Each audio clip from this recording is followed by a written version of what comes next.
The chisel is an indispensable tool in our shops. The truth of the matter though, a lot of us aren't that happy with our chisels. And I think the problem is not so much the quality of the tools we have, but how we're using them. And for the most part, we're probably using them wrong. The chisel, with its flat back and its really steep bevel, is designed to do one thing and do it really, really well. That's take a really thin slice. When we take too heavy of a cut, a lot of bad things can happen. If I'm chopping right to a baseline, and I give the chisel a really heavy whack, some bad things start to happen. That really steep bevel tends to push the chisel beyond my baseline, especially in softwoods, and this can cause notches beyond the baseline, gaps in our joinery before we even get started. Secondly, all this heavy waste on the outside of our cut can roll over the bevel, dulling the tool really quickly. So even if it was really sharp ahead of time, it's going to get dull really quick. The way you can tell a dull chisel, typically you'll run your finger on the back and you'll feel a wire edge. That's that edge getting rolled over from taking really heavy cuts. So instead, the trick is to go thin. The key is to get rid of all the waste first before we even pick up a chisel. I have two ways to do that. Where I can, I'll saw out most of the waste, and when I can't, I'll turn to the drill press and drill out as much as I can. Let me start out with the sawing. I have a couple different saws I like to use. For thin stock and softwoods, I like to use a fret saw. The thin blade of the fret saw can fit right down into my saw kerf, and I can saw right along the baseline, leaving me just a little bit of waste to chisel out. Now for a thicker stock or harder woods like this white oak, the fret saw just isn't going to cut it. So I'll turn to a coping saw with a little bigger blade and a little more aggressive tooth.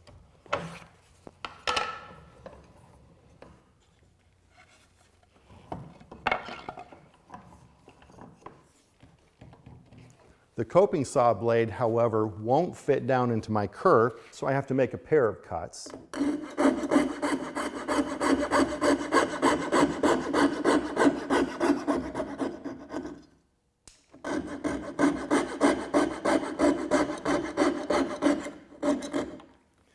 And this leaves quite a bit of waste that I still need to remove, way more than I feel like chiseling.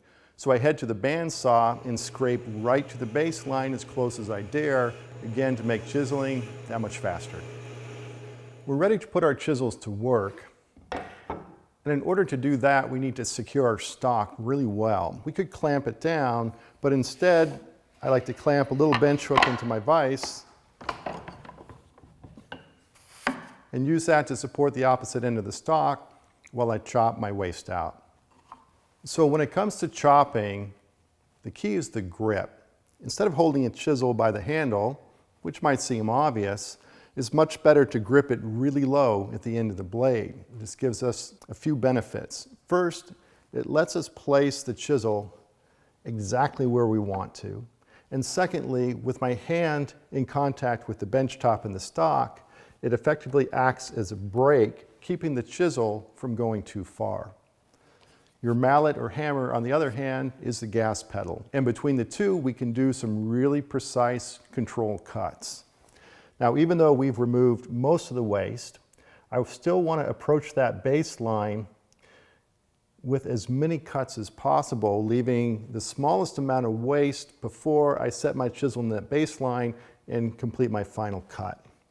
And on something like this, I'm going to be working halfway down, flipping the stock, and finishing up on the back side.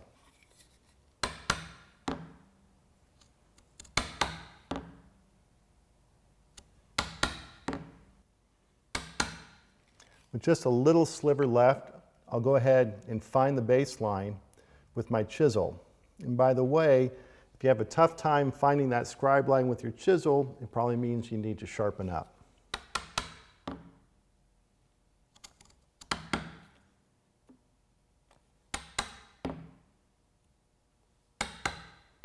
I'm intentionally angling the chisel a degree or two past vertical so that I'm actually undercutting the center of the joint to ensure that there's no waste in there, which is going to hold this joint apart. Coming from the back side, I'll be really careful to make sure I don't blow out that front side.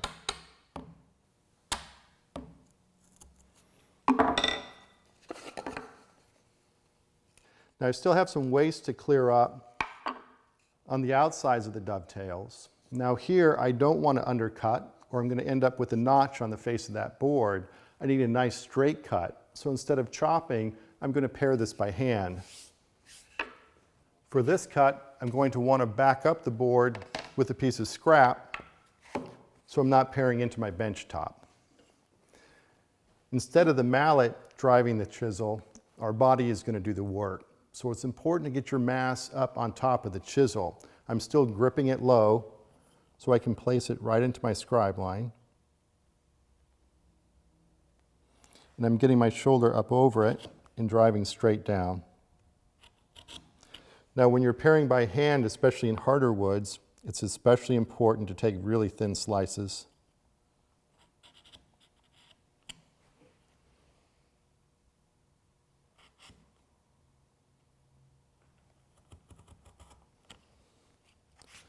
But it doesn't take a lot to go from sawn surfaces to a nice, smooth, crisp joint. So let's try this technique on a little tougher wood. Now the band sawing on the oak left some ears. We're going to have to pay special attention to make sure we take those all the way down to the baseline before dressing the rest of the joint.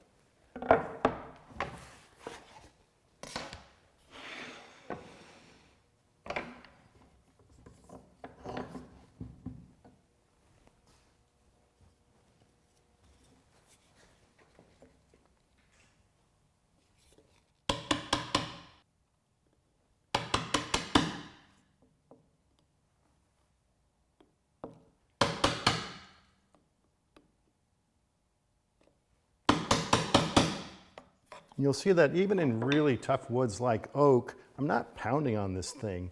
Just the taps with the hammer are enough to drive the chisel through those thin cuts. Again, with my hand on the stock, it acts as a brake. And I'll sort of keep an eye on how many taps it takes before it breaks through, so I can anticipate it with each chop.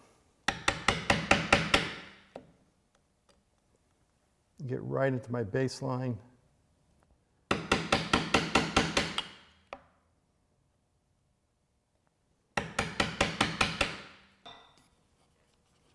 So even in a tough wood like white oak, after a round of dovetails, my chisel is still razor sharp. Now, when I'm chopping out areas that have been drilled, the technique is similar with a couple differences. On the mortises, on this case side, I started by drilling out as much of the waste as possible. The important thing is I tried to drill as far across the end grain as I could, as close to the baseline. And where I'm going to start chiseling is at the widest diameter of those holes, where there's the least amount of end grain to chop through. Then I can go ahead and work back to my baselines.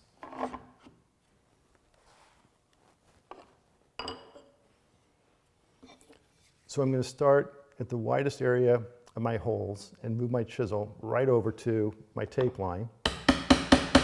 Chop about halfway down.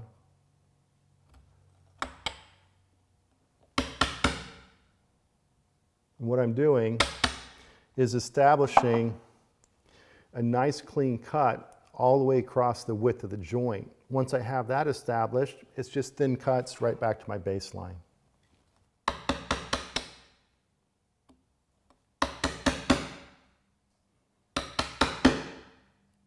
Get a little bit closer. And then finally, right into my scribe line.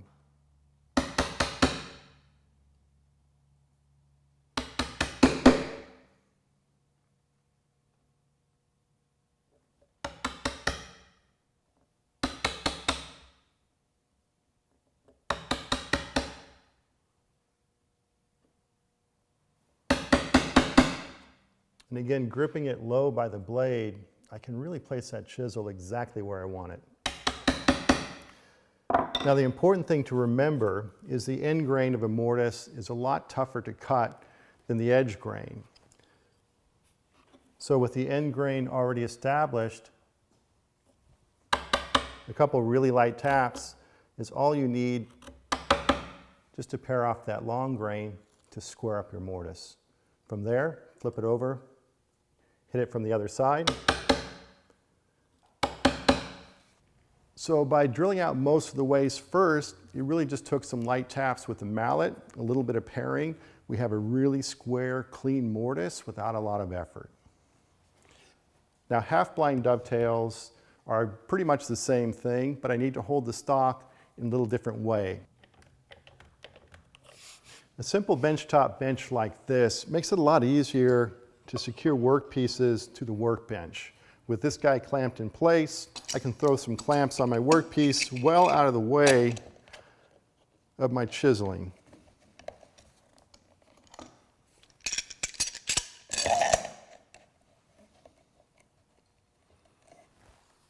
Now again, I'm going to start chopping at the widest point of the row of holes, which are drilled right along my baseline. The idea is to sever all the end grain, which is going to let that waste pop out really easily.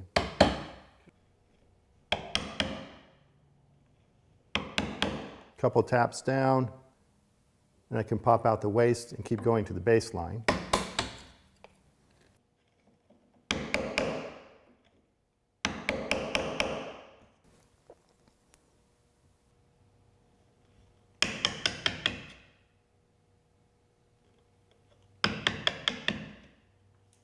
Now that I'm clear all the way down to my baseline, I'll go ahead and work back to my shoulder line with thin cuts. And I can use the little partially drilled holes as a guide to make sure that I'm chopping nice and vertical.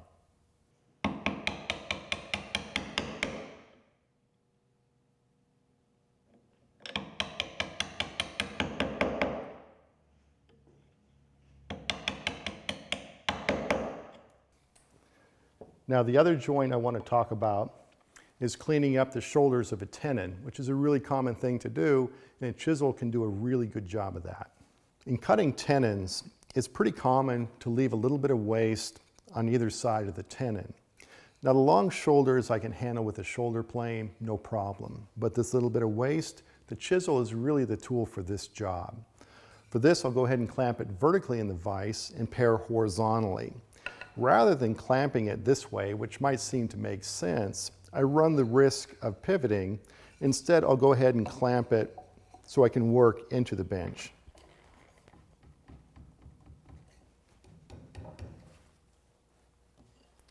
The trick here is take a two-handed grip, lower your stance by widening your feet. That way you can get all of your mass behind the chisel, locking it in place to maintain a really level cut as you're driving forward. I can take advantage of this nice clean shoulder by resting my chisel blade flat on that as I work on that waist. Rather than taking it all at once, I'll take little skinny passes and work my way across.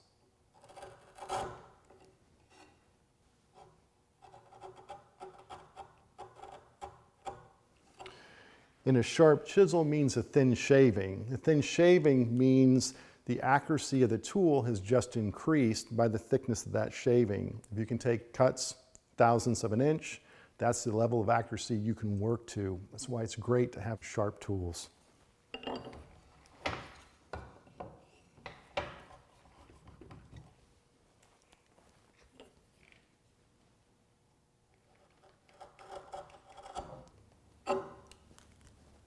So remember, whether you're paring by hand or chopping with a mallet, thin cuts.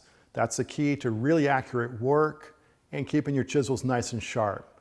Give it a try. I think it's going to work for you.